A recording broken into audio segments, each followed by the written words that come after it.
What are all of the ways you can get free healthcare in Spain? Are you eligible? How do you apply? What is the Convenio Especial? Stick around and I'll give you the answers you need. Welcome to YouTooSpain. Let's dance!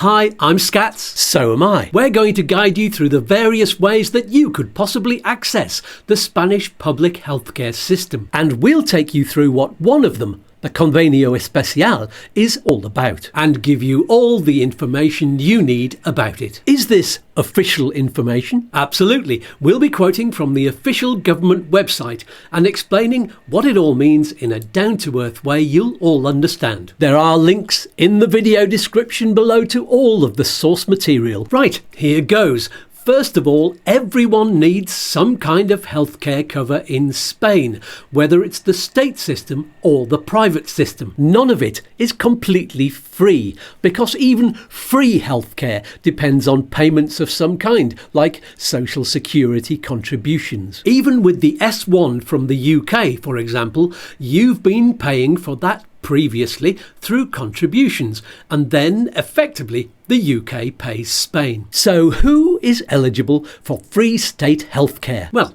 if you have a job or you're self-employed, you'll be paying social security contributions, and that automatically entitles you to state healthcare. Basically, it's just a matter of being registered and getting your health card.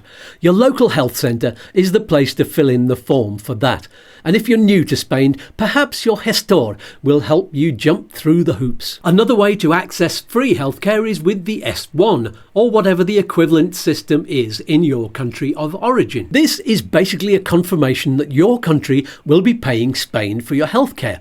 Generally speaking, it's for retired people and their partners. If you need more information about the S1, there's a link in the video description below to a live Q&A where you'll find the answers to all of your questions. There are, as usual, lots of it depends variations, so we won't complicate this video with them. But we will go into more detail about the next way to access state healthcare, and that's called the Convenio Especial. So, what's it all about? It's a special agreement. Yes, that's what it means. This particular agreement for healthcare is a social security scheme that allows for people that don't otherwise qualify for state healthcare to make voluntary payments. So who can sign up? Who is eligible? You need to have been resident in Spain for at least 12 months to apply, and you must have no other means of accessing state healthcare. What does it cost? If you're under 65 years old, it's €60. If you're 65 or over, it's €157. That is until you reach pension age, because after that, you get full access. Ooh, so that's the other way of getting healthcare? That's right. But what if I have medical problems? That's one of the big advantages of this system. It doesn't matter if you have pre-existing conditions. So you only pay the standard price no matter what? That's right. There are no restrictions or extra premiums. Sounds great, doesn't it? But is there more you need to know? There is. This is all so useful to you, isn't it? Then click on the like button. So, does the Convenio Especial cover everything? Not quite. You do have to pay for your general prescriptions, any orthoprosthetics, dietary prescriptions, and non-urgent medical transport. And also, you can't get the TSE, Spanish European Health Card. That's the equivalent of the EHIC or GHIC.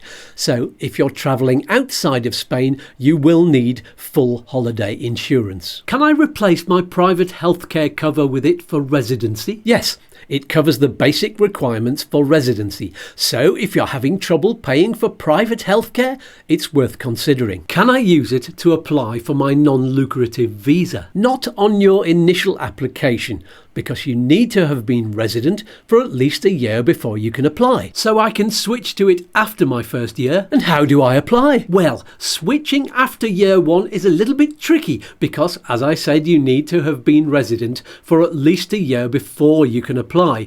But you need healthcare coverage to apply for your Year 2 and 3 residency renewal. So what exactly is the problem? It takes time to apply and get confirmation back, so you probably won't be covered before your renewal deadline. That's right. So what you should do is renew your private policy, and unless there are favourable rules and terms for cancellation partway through the year, you'll have to wait until a few months before your private policy is next due for renewal to apply for the Convenio. It sounds like you need to time it just right if you don't want to be paying for both at the same time. It does. So how do you apply? Here's what you need. Number 1, the Convenio Especial application form. That's different for every region. Make sure you get the form for the right autonomous region. Check out the links below. Number 2, your passport. Number 3, your up-to-date Padron certificate. No more than 3 months old. Number 4, your TIE card or EU residency card, depending on whether you're an EU passport holder or not. And finally, number 5, proof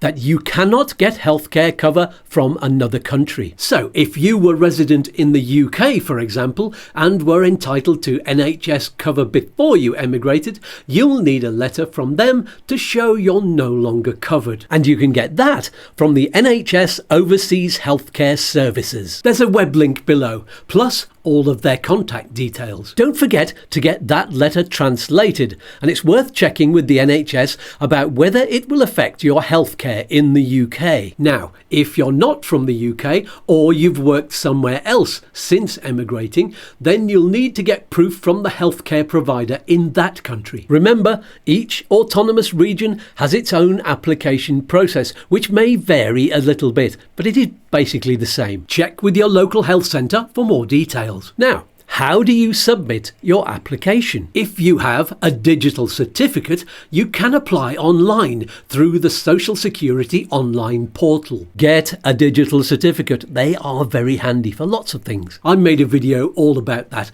There is a link below. If you don't have a digital certificate, or you just prefer to be old school, you can apply by post or in person at your local health centre or the local provincial office, or even at the post office, because they check them there before you send them off. That's very kind. How long until you get a response? It depends. If your details and documents are all in order, your confirmation could be within a few weeks. Although in some regions it can take 2 or 3 months. So if you're applying in advance of your residency renewal, make sure you leave enough time. You'll be sent copies of the agreement, one to sign and return, along with proof of payment of your first monthly payment from your bank. Take another copy for your own records and scan it into your computer for digital records too, the same as for all of your important documents. Any questions? Ask in the comments below. Also in the video description there are lots of links to information, as well as contact details